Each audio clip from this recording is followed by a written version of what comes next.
Should happiness even be the goal? Should your goal in life actually be happiness? Because you've been happy before. I've been happy before. Maybe it was for 2 seconds. Maybe it was for 2 months. I've had some 2 second versions and some 2 month versions myself. But I've found that it might be slightly unproductive to strive for just happiness. But I think the term happiness might be synonymous with fulfillment in some people's minds, but I think it's very different because to me, happiness is kind of a momentary expression. You can't really count on it, like you can count on the sun rising and setting, but we all want it. I want to be happy. Happiness is such an amazing feeling, but I want to talk about this.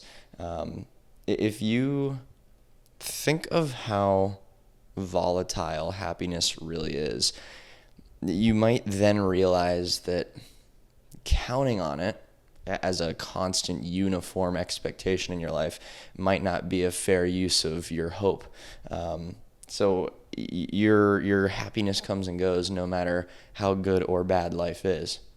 Think of how amazing, things were last year maybe, or last week, or how amazing they're going to be next year, next week. You're still going to get pissed off. You're still going to be unhappy in certain moments during those times. Think about the worst times of your life. Maybe there was still a conversation that made you momentarily happy. So again, looking for happiness to be kind of a fundamental ground level baseline for yourself. It's tough because I don't know how reasonable of an expectation that really is. I'm sitting here in this moment going, I'm pretty happy. I definitely have a full plate of shit to get done today. But I could say I'm relatively happy.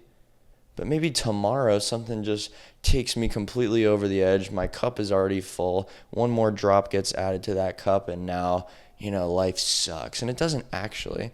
But again, these momentary emotions, I think this is a closer example of what happiness is, or happiness is a closer example of that rather than something that you can just fully expect all the time.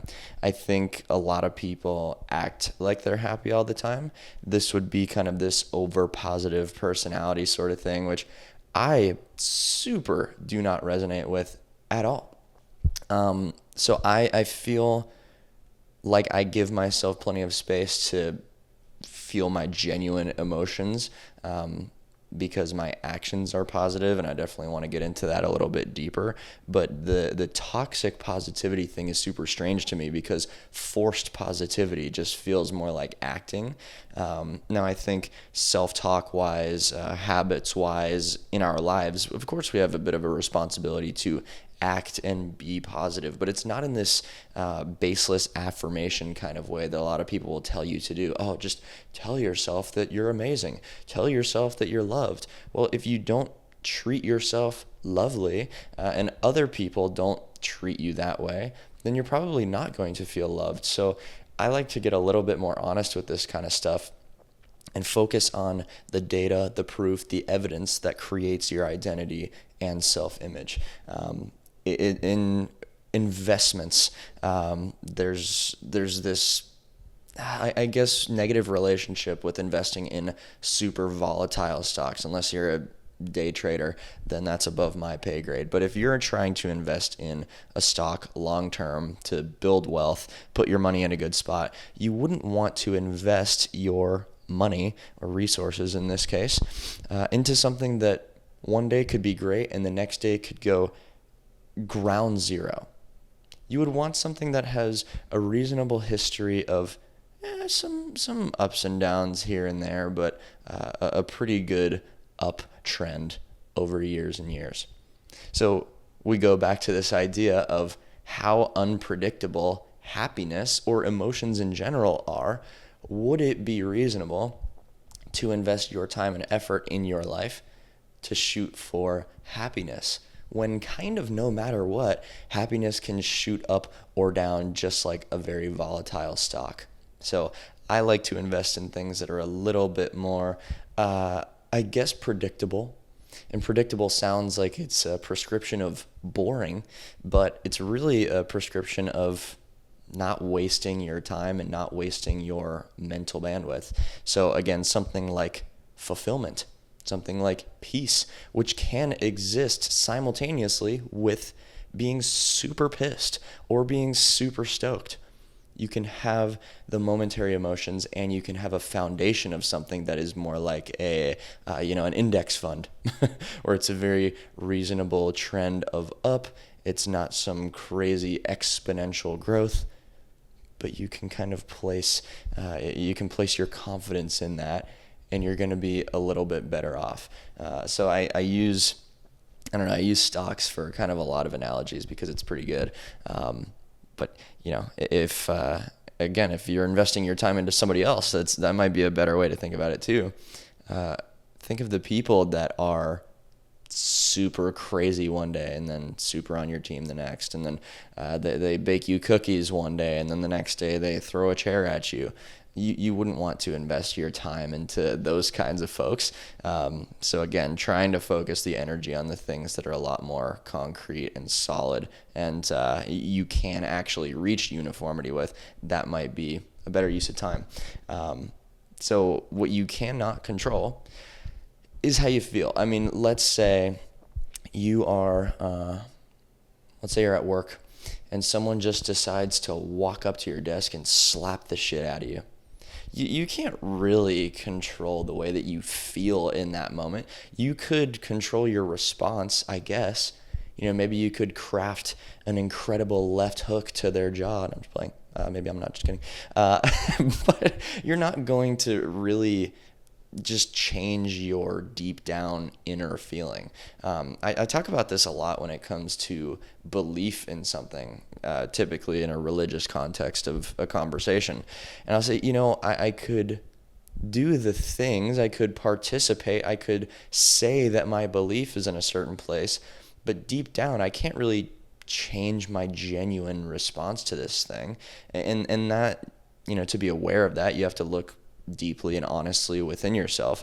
But I use kind of a similar analogy of, if you just picked up dirt off the ground and ate it, you can go, yeah, this is really good, actually. And you could fake it, but you're not going to change your genuine response between you and you. So you can't just shift your feelings out of nowhere, but what you can control is your foundation.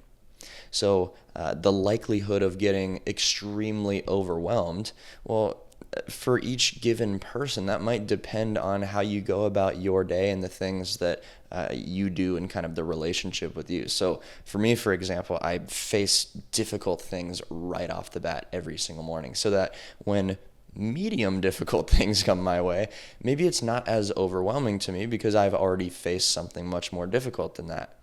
If the hardest thing that somebody has to go through every day is they didn't get enough likes on their Instagram post, they're going to be really, really distraught and overwhelmed when something of true difficult nature comes their way. So facing difficulty, there's an element of building resilience. You can build strength within that, just like you can build physical strength. But again, we can't control the way that we feel just out of nowhere. Just grab the remote and change your feelings. Doesn't really work that way.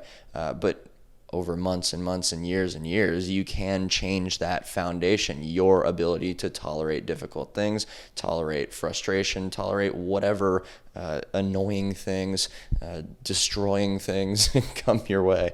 And that is a much better pursuit, to say, I'm going to take control of my foundation. Who the heck am I? How much do I know about myself? How well can I communicate my ideas? That just makes life way better than trying to force happiness. So I would say, back to this idea of the choices giving me peace. I'll dive into that a little bit deeper because I think it's super important. I was having a conversation about this yesterday, so kind of fresh in my mind. But, people that treat themselves like shit, and they're really self-destructive, and they're always not getting stuff done, and then they're always going out, or they wake up the next day and they feel like they want to throw up, and they're hungover, and they have toxic relationships and whatnot. These people, there is a huge responsibility to kind of what would be a good word here?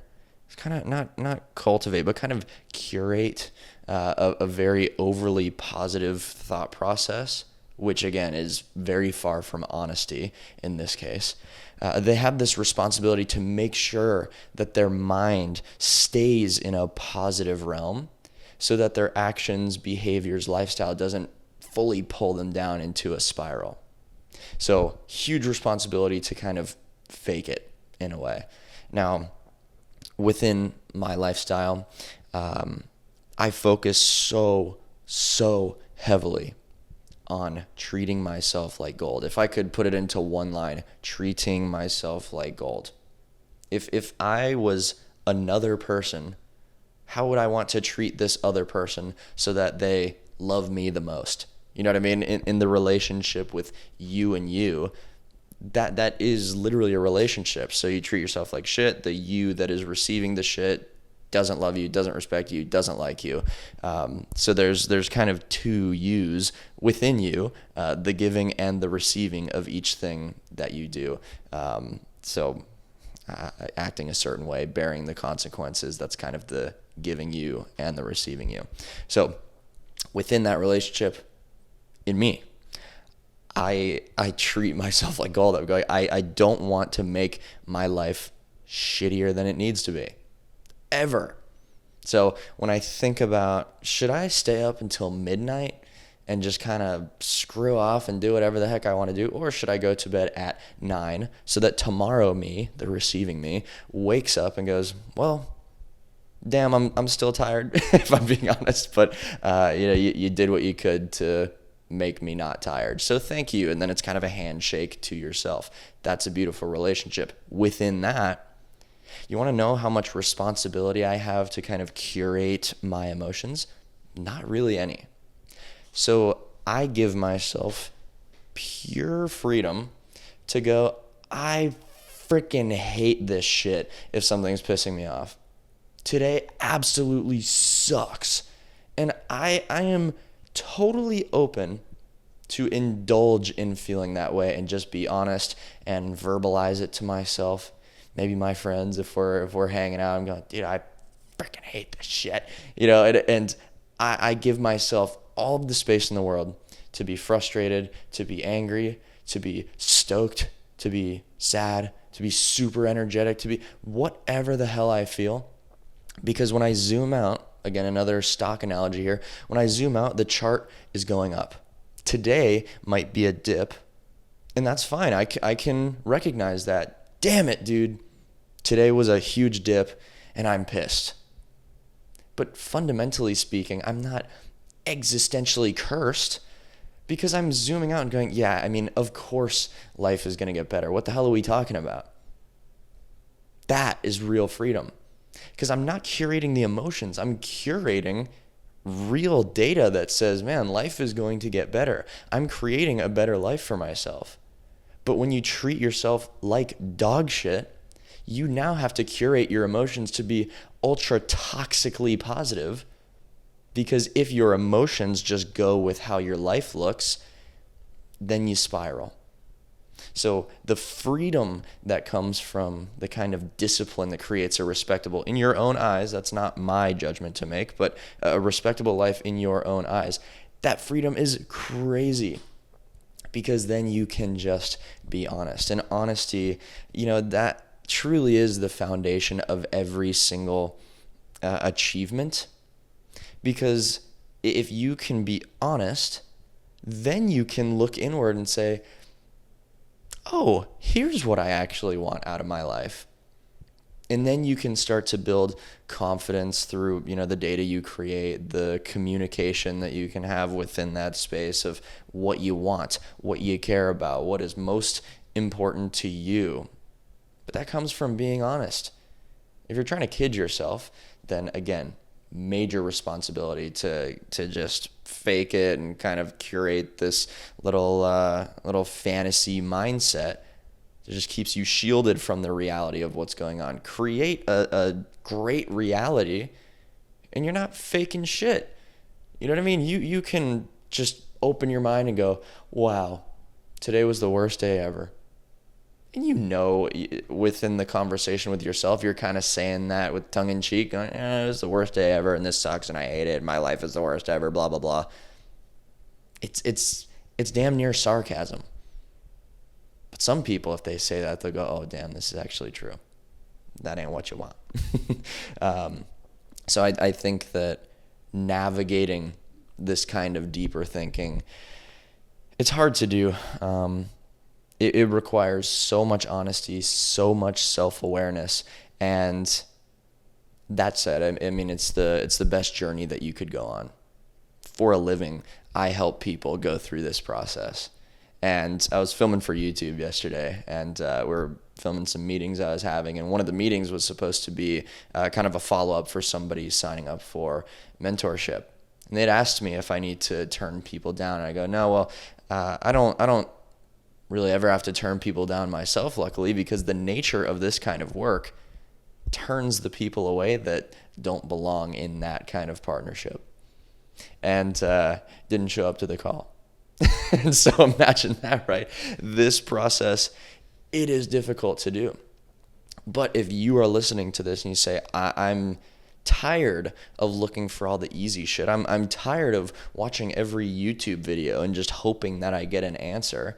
And you want to actually dive down to that foundation of who you are and build a life based on that, based on your priorities, figure out what the hell your purpose is, reach out.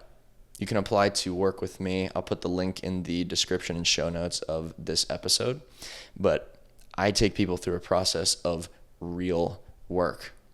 And what comes out on the other side of that is probably the most powerful thing there could be. It's something I am so proud to help people through, and my ability to do that is literally based on that being my obsession of my own personal life. But, you know, that makes me happy, quote unquote, in the name of this episode, but it more so creates fulfillment and something a little bit more powerful than that. So if that is a journey that you are looking to go on, you want to dive down to that foundation, do the real work. And I'm not talking about when Instagram says, oh, do hard things, and you get pumped up for a second. I'm talking about facing yourself on a daily basis. Let me know. I'm right here ready to help you. That said, let's talk about having fun, because I think having fun creates happiness. I think a lot of people's definition of having fun is pretty freaking skewed. And yeah, I want to dive into this a bit. So my definition here, got it written down in my notes. Definition of fun: something enjoyable that remains a positive memory. That second part there is so important. Remains a positive memory. I think a lot of people like to have fun that by the next day is sour in their mind. Think of the clearest example here. Going out, drinking, partying, whatever. Wake up the next day, feel like shit. No way! Really? That's amazing. I thought this was going to be fun. And now it's the most miserable thing when you wake up the next day. Think of the data that's creating. Think of the data that is creating in the mind of somebody that has quote unquote fun, perhaps every weekend, and then hates the fact that they had that fun. That is not the self-love. You know what I mean? That is not the peace creating type of lifestyle that I was talking about before that gives you the space to be honest. That gives you the assignment to lie to yourself over and over again and say, ooh, that was bad, but, feeling like shit, it's the name of the game. What can I say? And then you feel a little bit bad about it, and then it kind of dissolves by the next Friday evening, and then it's time to rip it again. Let's go. Come on, let's go have fun. The adrenaline's pumping. Oh, and then the next day you feel like shit. No way. And you do that for years and years and years and years. And think of the pile of shit data that's created by that. So if that is fun, if that's your definition of fun, we've got some serious work to do. You hear me? Serious work to do. If fun is destructive, it's a wash when it comes to happiness and a negative data point for self-respect. So look, what I mean by a wash, you have so much fun going out, drinking, snorting coke, whatever it is, and then you hate yourself by the next morning. Okay, fair enough. You hate yourself, but the day before, man, that shit was awesome. That was so fun. I can't even believe how fun that was. Yeah, so it's a wash. Emotionally, once both of those moments of super happy, fun, and super hate myself, pissed off have dissolved, even wash. But like I said before, the data point that gets placed in your self-image, your identity, is, my source of fun is destroying myself and thinking less of myself and setting myself up not for success, but for failure. That is why this is truly destructive. If your fun and your enjoyment is just give and take, and you're always at ground zero in terms of your ability to enjoy things, that is not real fun. That's not real happiness. That's just a toxic cycle, if I could put it simply. And it's a shame that this is the relationship so many people build within their life. And I'm not sitting here judging. You know what I mean? If you genuinely find yourself in this place right now, this is my strongest encouragement to stop the cycle. That cycle has to end, because where it's headed is not a good place and you don't want to be there. The positive data needs to be built. If you've built a pile of shit, you better start building a pile of gold to outweigh all of the data that says, I don't look out for myself. This is the real work. You hear me? This is the real work. So I looked this up a little while ago, and you might have heard of the different levels of fun. So type 2 fun, this I think builds the best data. So type 2 fun, it's painful during and it's great in retrospect. So, maybe something like a marathon or something. It's horrible during it. When you look back on it, you feel like you learned so many lessons. I don't think that every enjoyable time has to be type 2 fun by any means. I'll tell you, I am not a video game guy at all, but my roommate Mario, he played this game called Speedrunner growing up. It's this 2-dimensional, super simple little running, jumping over things, sliding under things kind of game. And you can have up to 4 players, so the whole gang will play. And basically, it's just this loop of this obstacle course. And you keep going, but if you're in last place and the frame of the screen is too far ahead because everyone is too far ahead of you, you die because the screen kind of catches up to you and you leave the visible sight of the game. That shit is so fun and it's not painful at all. Well, I guess when you lose and you're screaming your head off or whatever, but that's not painful at all. And you know how bad I feel for playing that? 0% bad. Because again, just like the emotional side of things, when you take care of your stuff and you leave open space to just enjoy, you don't really feel bad to just hang out and play a game and have good fun. But if you're playing that and you got 10 things on your to-do list that you're not getting done, that's when it feels really terrible. So again, same kind of positioning there.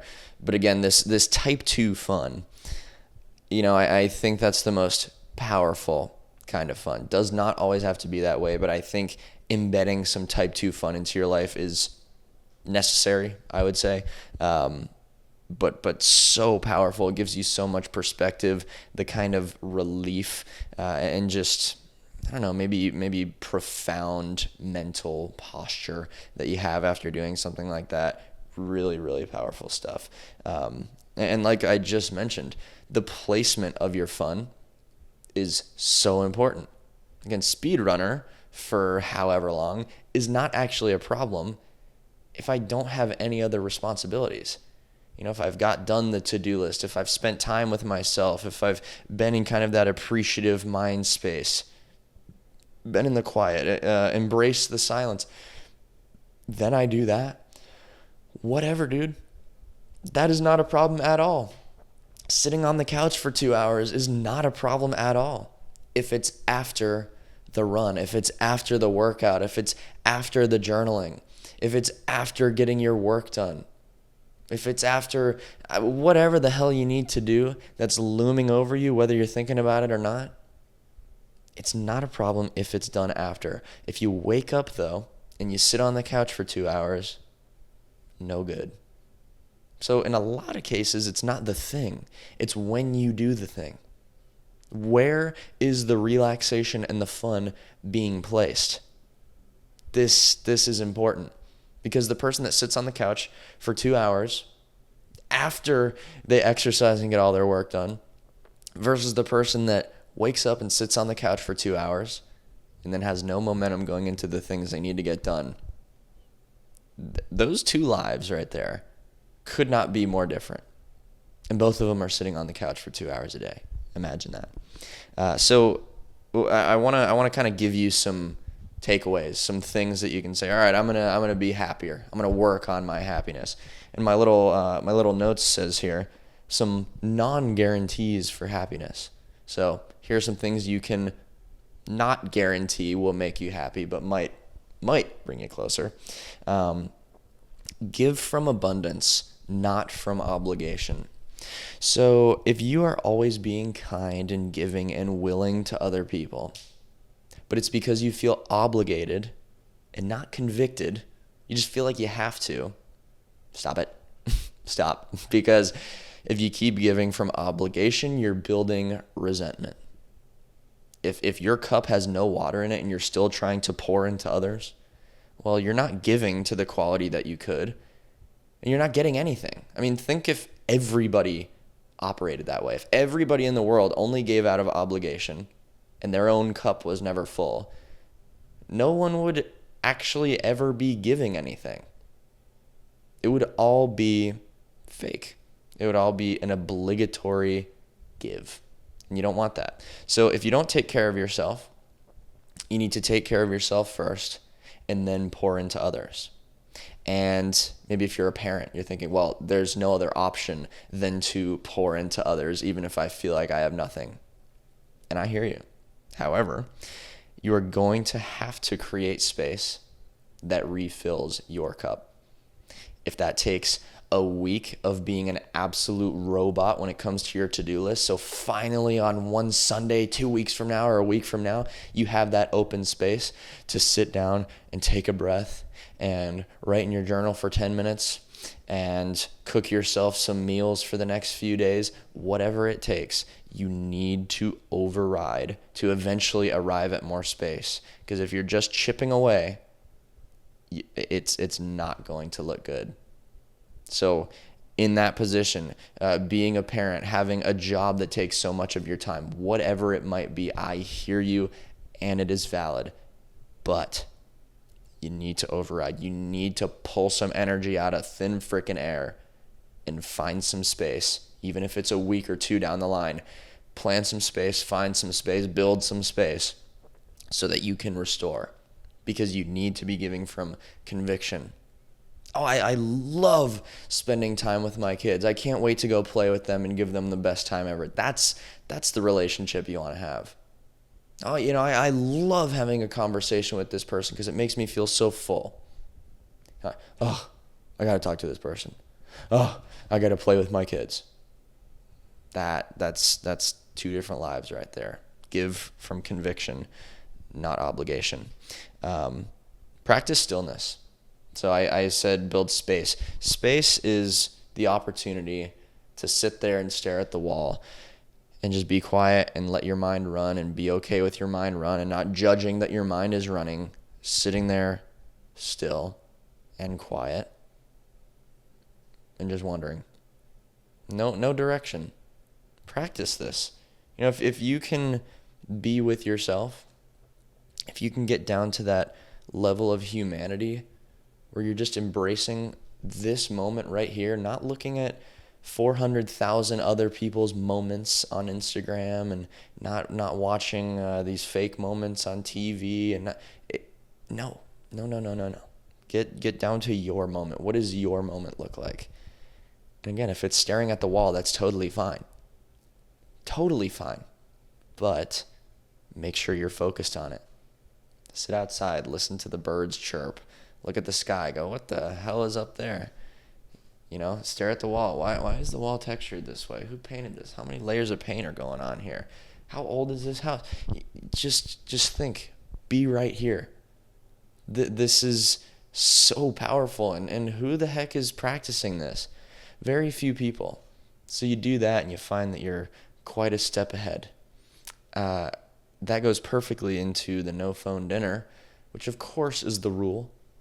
When you're eating your dinner, you're not on your phone, you're not on your laptop, you're not watching TV. I will say one exception would be FaceTiming somebody you love. Not a bad idea while you're eating dinner. But other than that, we're not scrolling, we're not watching shows, we're not doing any of that. We're embracing the moment, appreciating the food more so than you would if you were listening to 100 different things. No phone dinner. Very, very powerful. And last but not least, do hard things. You know what I mean? How cliche can we get? Do hard things. It matters. It teaches you something. You become more able to tolerate difficulty when you put yourself through difficulty. The world is difficult, so why not practice being good at living in the world?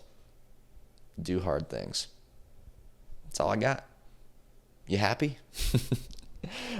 So to kind of end things off here, a couple little notes that I actually want to pull up so I don't miss anything.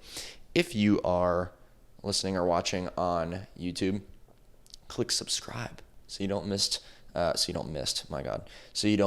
next week's episode.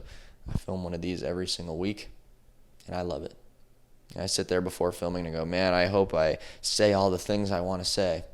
And by the end, how long we've been recording here? 33 minutes. By the end of a long little rant, most of the time I feel like I said what I needed to say. So that's cool.